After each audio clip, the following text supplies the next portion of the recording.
저는 존경하는 그 의원님들 앞에서 사형 판결을 선고받은 사법시험을 변론하기 위해 나왔습니다. 비변론을 위해서 구체적인 통계 자료들을 준비해서 자료집으로 배포했습니다만 그 시간 관계상 다 말씀드리지 못하고 부족한 부분은 제가 준비한 자료집을 참고해 주시기 바랍니다. 제 의뢰인은 대한민국 정의와 오고 있는 세대, 올 세대, 그리고 지금이나 앞으로도 가진 건 의지와 희망, 노력밖에 없는 사람들입니다. 제 눈에는 저기 초라하게 고시 낭인양산, 시험 한 방의 로또 인생, 개청 용나기 등의 누명과 비웃음, 조소를 당하며 초라하게 앉아있는 사법시험이 보입니다. 그 주변에 희망의 불씨가 남아있기를 바라는 젊은 세대의 간절한 눈빛과 자기가 살아가야 하는 나라를 헬조선이라 자조하는 청춘들의 절규가 들립니다. 사법시험에 사형 판결을 내리고 십자가에 매달라고 끊임없이 소리치는 분들께 묻습니다. 로스쿨이 도입되고 나서 사법시험 폐해로 거론된 것들 중에서 개선된 것이 있습니까? 변호사가 늘어나고 비법학 전공자들이 법조인이 되는 것은 긍정적이라고 할 수 있습니다. 그러나 이것도 만일 사법시험 합격자들을 대폭 늘리고 사법시험에 비법학자들 할당제를 두었다면 얼마든지 가능한 일이었습니다. 로스쿨만의 장점은 아닌 것입니다. 반면 로스쿨이 개선하겠다고 하는 문제들 중에 개선된 게 무엇이 있습니까? 서울대 등 특정 학벌 편중 현상 어떻습니까? 서울대, 고대, 연대, 로스쿨의 경우 이 세 학교의 품앗이 입학 비율이 90%에 가깝습니다. 사법시험의 3.3배에 달합니다. 로스쿨 검사의 명예 세 학교 비율은 사시보다 10% 가까이 높습니다. 소위 스카이 문턱만 높은 것이 아닙니다. 2009년부터 지금까지 사법시험 합격자를 배출한 대학들 중에서 소위 인서울을 시키지 못한 대학이 19개 학교입니다. 인서울에 성공한 대학들 역시 사법시험에 비하여 서울대는 전무하고 연대와 고대는 사시의 5분의 1, 인서울은 3분의 1 수준입니다. 반면 사법시험에 한 명의 합격자를 내지 못하던 학교 10여 군데와 해외 대학 출신들이 스카이와 인서울을 차지하고 있습니다. 학부 다양하라고 얘기하지만 제가 볼 때는 학교 차별, 입학의 불공정성, 입학의 불투명성을 반증하는 사례에 더 가깝습니다. 사법시험이 시험 한 방이라면 로스쿨은 면접 한 방입니까? 전화 한 통입니까? 대다수 국민들에게 사법시험은 패자 부활전입니다. 현재 로스쿨 학벌 편중 현상은 전화 한 방 아니면 수능 한 방이고 수시 로또 한 방입니다. 사법시험을 고시낭인 배출로 몰아가면서 사법시험 준비도 돈이 있어야 한다고 주장합니다. 지난 6월 22일자 한겨레신문에 로스쿨도 사법시험도 계층 이동 사다리 역할을 못한다라고 하는 제목이 기사 크게 실렸습니다. 과연 그럴까요? 이 연구에서 로스쿨 입학생들 가구당 월평균 소득 1,063만 원, 사시 합격자들의 가구당 소득 1,089만 원이라는 결과가 나왔습니다. 조사 대상자 3,519명 중 300명으로부터 응답받은 결과라고 합니다. 그러나 제가 지난 10월 똑같은 3,519명 모집단 중에서 1,051명으로부터 받은 조사 결과는 완전히 다릅니다. 95.4%의 가구당 월평균 소득이 380만 원가량입니다. 이것은 같은 기간 통계청의 전국 가구당 월평균 소득 379만 원과 거의 일치합니다. 응답자의 97.7%가 월평균 39만 원을 시험 준비 비용으로 썼으며 시험 준비에서 최종 합격까지 5년 이내라고 하는 응답이 78.8%였습니다. 이 중 68.6%가 만일 사법시험이 없고 로스쿨만 있었다면 경제적 이유로 로스쿨 진학은 포기하였을 것이라고 합니다. 포기하겠다는 응답자의 94.3%가 월평균 소득 500만 원 이하 가정이었습니다. 진정한 서민의 희망의 사다리가 로스쿨이라고 합니다. 2014년 기준 로스쿨 재학생 22.3%가 아까 말씀하신 것처럼 연소득 2,600만 원 이하, 월소득 따지면 217만 원 이하라고 하는 것이 그 주장의 핵심입니다. 문제는 이겁니다. 로스쿨 입학생 가구당 소득이 월 1,063만 원이므로 이들 최하위 22.3%를 뺀 나머지 소득은 최소한 월평균 1,306만 원이라고 하는 계산이 나옵니다. 월 1,125만 원이면 대한민국 급여 소득자 상위 1%에 속합니다. 저소득층을 제외한 로스쿨의 78%가 상위 소득 1%에 속한다는 겁니다. 전국 가구당 평균 소득 430만 원의 3배입니다. 이 극단적인 양극화 사이에 중산층은 설 자리가 없습니다. 중산층의 사각지대가 바로 로스쿨인 것입니다. 이것이 바로 로스쿨 협의회에서 내놓은 자료입니다. 여기 53쪽에 보면 로스쿨의 장학금이 누구에게 돌아가는지 나옵니다. 소득 10분위 중에서 가장 상위 소득 10%를 차지하고 있는 사람들이 장학금을 가장 많이 가져갑니다. 예를 들면 이화여대 같은 경우에 월소득 880만 원 이하 이상의 가구의 학생들이 45명, 밑에 9분위가 19명, 가장 많은 장학금을 가져갑니다. 로스쿨에 과연 어떤 소득 계층이 들어간다고 하는지 이 자료 자체가 명백하게 보여주는 것입니다. 그러면 15% 하위 소득자들 중에 로스쿨은 희망의 사다리 맞습니까? 아닙니다. 정확히 말하자면 누구에게 언제 내려올지 모르는 희망의 동아줄입니다.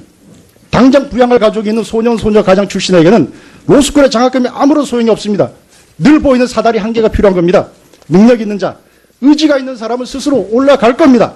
동아줄을 치우라는 말이 아닙니다. 왜 사다리를 걷어차야 직성이 풀린다는 말입니까?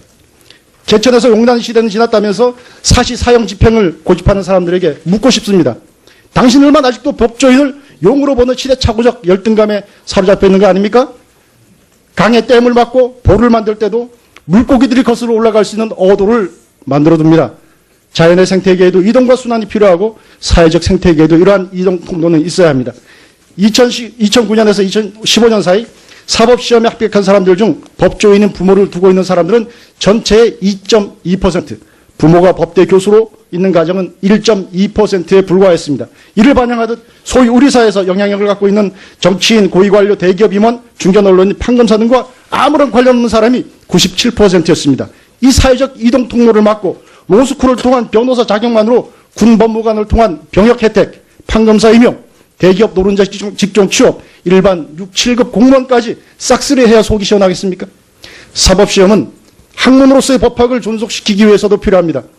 로스쿨 도입 전 2008년과 현재를 비교하면 전국의 대학에 설치되었던 법학과의 입학 정원은 절반으로 줄어들었습니다.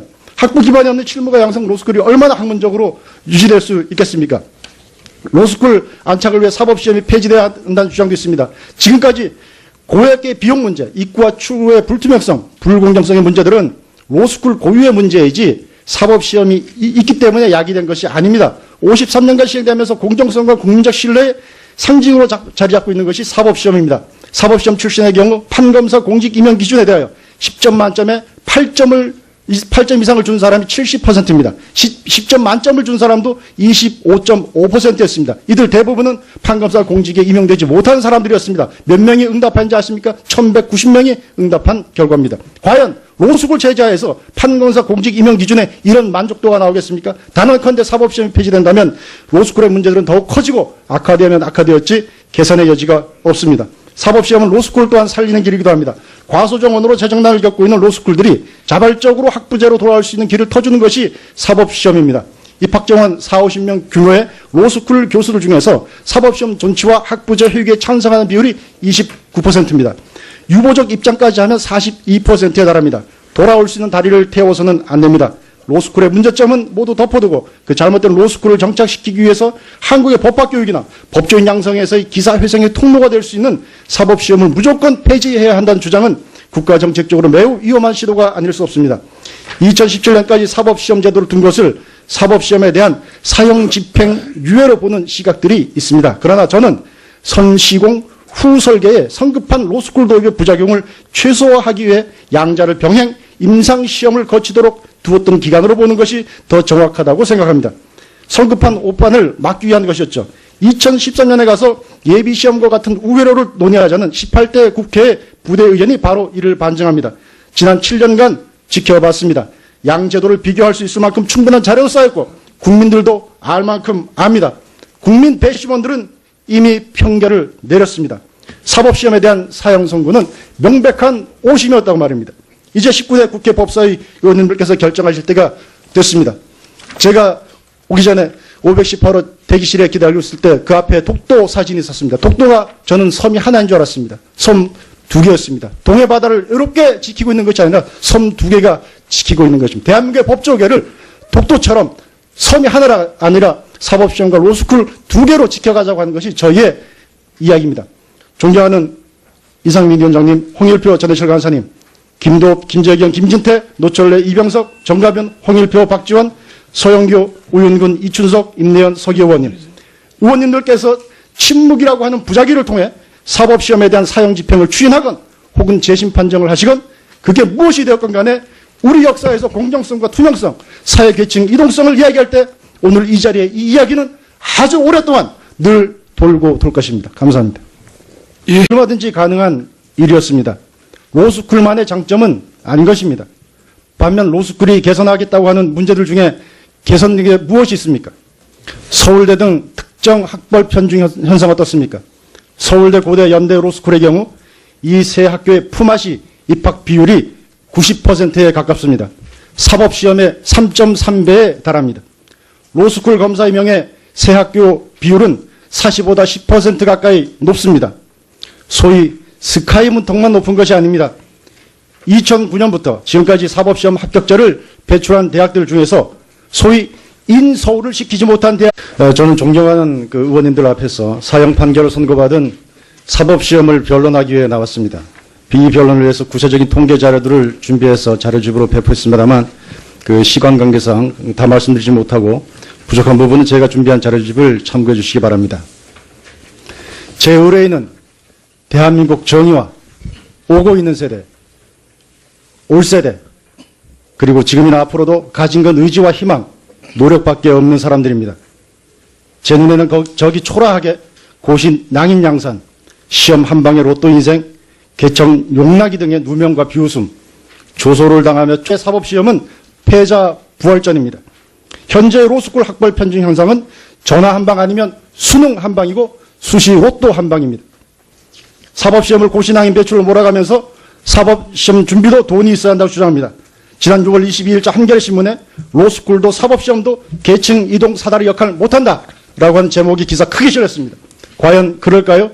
이 연구에서 로스쿨 입학생들 가구당 월평균 소득 1,063만 원, 사시 합격자들의 가구당 소득 1,089만 원이라는 결과가 나왔습니다. 조사 대상자 3,519명 중 300명으로부터 낙이 19개 학교입니다. 인서울에 성공한 대학들 역시 사법시험에 비하여 서울대는 전무하고 연대와 고대는 사시의 5분의 1, 인서울은 3분의 1 수준입니다. 반면 사법시험에 한 명의 합격자를 내지 못하던 학교 10여 군데와 해외 대학 출신들이 스카이와 인서울을 차지하고 있습니다. 학부 다양하라고 얘기하지만 제가 볼 때는 학교 차별, 입학의 불공정성, 입학의 불투명성을 반증하는 사례에 더 가깝습니다. 사법시험이 시험 한 방이라면 로스쿨은 면접 한 방입니까? 전화 한 통입니까? 대다수 국민들에게 초라하게 앉아있는 사법시험이 보입니다. 그 주변에 희망의 불씨가 남아있기를 바라는 젊은 세대의 간절한 눈빛과 자기가 살아가야 하는 나라를 헬조선이라 자조하는 청춘들의 절규가 들립니다. 사법시험에 사형 판결을 내리고 십자가에 매달라고 끊임없이 소리치는 분들께 묻습니다. 로스쿨이 도입되고 나서 사법시험 폐해로 거론된 것들 중에서 개선된 것이 있습니까? 변호사가 늘어나고 비법학 전공자들이 법조인이 되는 것은 긍정적이라고 할 수 있습니다. 그러나 이것도 만일 사법시험 합격자들을 대폭 늘리고 사법시험의 비법학자들 할당제를 두었다면